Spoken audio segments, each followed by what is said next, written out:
Welcome to toy-polloi. Hello and welcome to another video from toy-polloi. Now a few videos back you'll have seen me restore this vintage Masters of the Universe slime pit, and at the end of that video I showed you the slime pit in action, and I used some slime that I picked up on a recent trip to Japan, and this is the slime I had here, but as you can see it was fairly solid slime. Now I did warm this up using some boiling water, just putting this pot in that, and it helped a bit, but it was still pretty thick slime and it didn't really want to work that well. Now since that video I've been contacted by a few people telling me that the best sort of slime to use is actually some stuff that you can get from the recent Ghostbusters toy line, and very kindly Steve Edmonds, a regular subscriber and contributor to this channel, has got in touch with me and sent me some slime. As you can see here I have 2 packets of this Ghostbusters slime. Now this was made in 2016 by a company called HGL, and apparently this is the closest you're going to get to the slime that was originally available with this Masters of the Universe slime pit. So we're going to open up one of these and see what the slime's like, and I'm going to have a second go at getting the slime pit to work. So let's first up open up one of these packets. So each one comes with a toy. You can see this one comes with Slimer, the other one here comes with the Stay Puft Marshmallow Man. I'm not sure which one I prefer the most, but let's start with Slimer because I think it's the sort of most common toy that you can get. So we'll open that up. So inside, let's chuck the cards away, you get 1 tub of slime, and you get, that's actually quite a nice little sort of recreation of Slimer. That's quite good. I'm going to keep that on one of my shelves. And obviously the most important thing is the slime. So let's open up this tub, take off all the packaging, and we'll see what this looks like. So let's just loosely open this up. Oh, you can immediately see this is a lot more slimy slime. Let's just see what that's like. Oh, maybe not actually. It does feel a lot like the slime I had before. You can see it's quite thick and it's pretty slow, so maybe this isn't going to make that much difference. It's not that much different to the slime I'd used before. It does feel quite cold as well, so I think first thing I'm going to do is actually going to go and warm this up like I did the other stuff. I'm going to just boil the kettle, put some freshly boiled water in a cup and stick this pot in that just to loosen this up, and we'll give it a go. But it does feel quite firm, so I thought that might be a lot more slimy than the other stuff, but it doesn't seem to be. Let's have a go with it anyway. Okay, so I've now warmed the slime up. This has just been sat in a little pot of freshly boiled water, and it is a little bit softer, as you can see. So let's give this a go. I'm going to tip the head of the slime pit forward so that we can pour this stuff in. I don't even think I need to pour it in. I'm just going to pick it up and drop it in the back of the skull, like so. Put the back of the skull back on, and I'm going to let this tip forwards, and we'll see how long that takes to dribble over the top of Beastman there.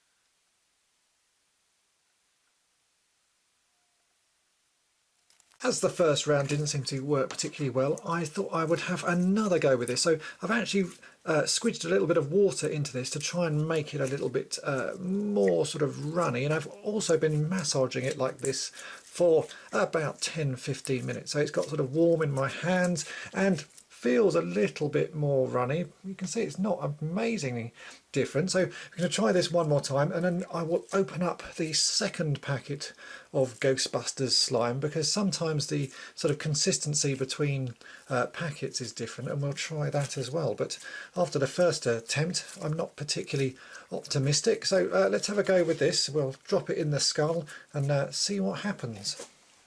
So drop it right in the skull. It is still pretty firm. I've just clipped the skull bit on, although that's not particularly necessary. Doesn't seem to make that much difference. And tip that forwards. Let me just put Slimer back upright so you can see him there.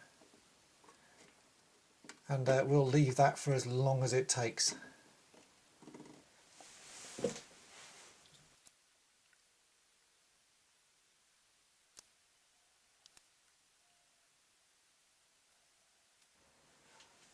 Well, I'm going to stop it there because I'm actually bored of waiting for it. Nothing much has happened. You can see the slime has barely sort of started to come out of the mouth of the skull there.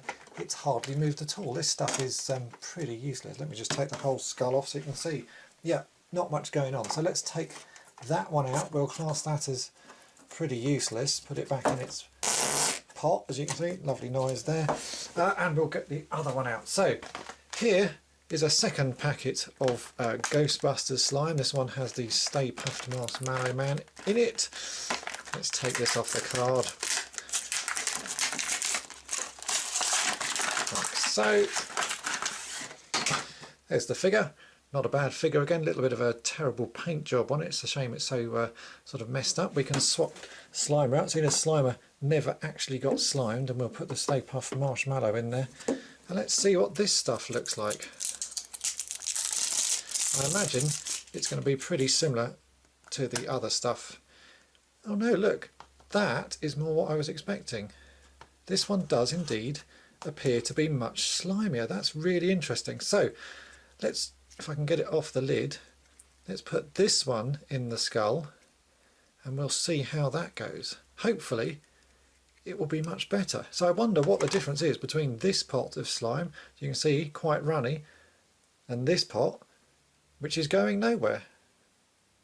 Right, the head is now primed with the second pot of slime, which really does seem very slimy.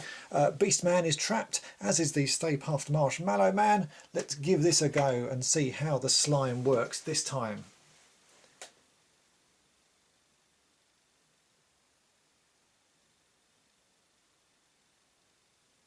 Much better. It's actually running, and it's running at a good rate. It's actually pouring down rather than me having to fast forward the footage to show you nothing happening. You can see the slime is pouring out of it. I'm just going to rearrange that head there, just tip it a little bit more so it's over the top of Beastman. That is pretty slimy slime. So very strange that one pot of slime is absolutely rock solid, doesn't go anywhere, and the other pot slimes away like it should do. That is good slime.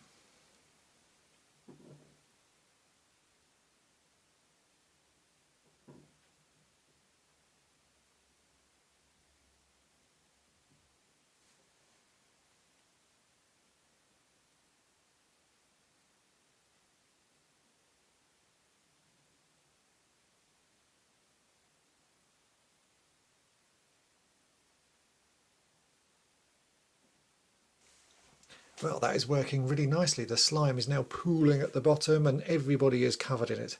I'm going to actually reset this and have one more go at it because it's quite enjoyable to watch. So let's clean up this mess and start again.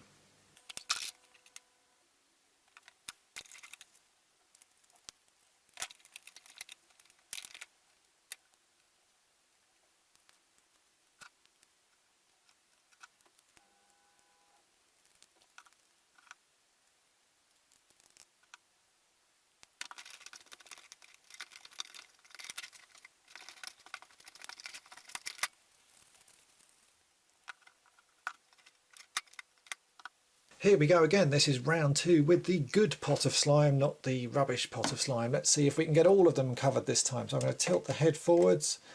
I'm actually going to have to put it at a slight angle because the weight of this goo, let me just put that back on. The weight of this goo is actually pulling the front of the skull off. So let's leave it like that and we'll see what happens.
Well, there we have it. That seems to work really well. The goo has slimed down pretty quickly. It's only taken a couple of minutes to cover everybody.